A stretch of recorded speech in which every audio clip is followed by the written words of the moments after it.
Carte blanche. Carte blanche à Louis-Marie Picard à présent pour le blog incandescente.com. Bonjour Louis-Marie. Bonjour Louis, bonjour à tous. Hier matin, donc, le monde entier découvrait que l'Amérique avait choisi Donald Trump comme président. Surprise ou pas, c'est la question. Tout le monde semble être surpris en France qu'au pays de Mickey, on choisisse Donald. Alors beaucoup ont spéculé à tort qu'Hillary Clinton finirait par gagner plus ou moins facilement cette élection présidentielle. Seulement voilà, l'enthousiasme des démocrates s'est réduit à peau de chagrin à mesure que les résultats des swing states, comme la Floride ou le Michigan, faisaient valser Hillary Clinton. Alors il faut savoir, lui, que François Hollande avait préparé une lettre de félicitations à Hillary Clinton pour sa victoire. Alors il n'a pas complètement tort puisqu'en nombre de suffrages, elle dépasse de peu Donald Trump. Mais ce qui compte au pays de l'oncle Sam, ce sont ces fameux grands électeurs.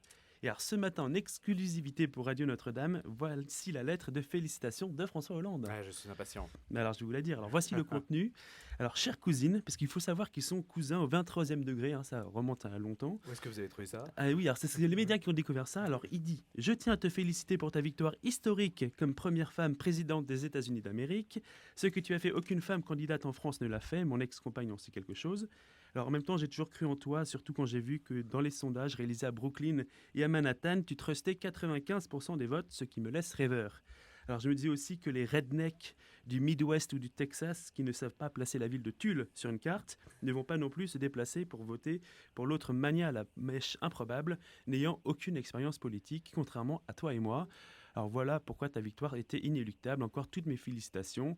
Il ajoute un petit PS, ta victoire en appellera d'autres dans notre famille jusqu'au 23e degré. Donc voilà, c'est la missive que François Hollande voulait envoyer à la candidate battue sèchement par Donald Trump. Et évidemment, ce courrier n'a pas été rendu public. Comment se fait-il que vous ayez pu l'obtenir? Mais cher Louis, vous savez bien que normalement je n'ai pas le droit de citer mes sources.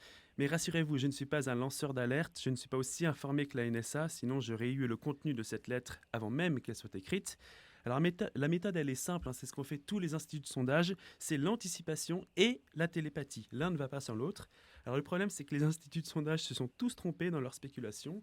Ils pensaient que jamais le pays de Louis Armstrong, de Martin Luther King et de Bambi n'élirait un homme misogyne, fantasque, vulgaire, qui tape sur les handicapés et bien évidemment sur les latinos qu'ils considèrent comme, je cite, des violeurs et des criminels.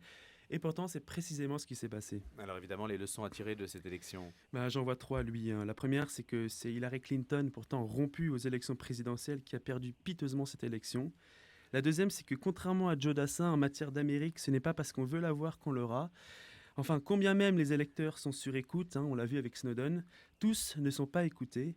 En tout cas, souhaitons à ce pays ami, allié et souvent raillé que God bless America. Merci Louis-Marie Picard et votre blog incandescente.com. À la semaine prochaine.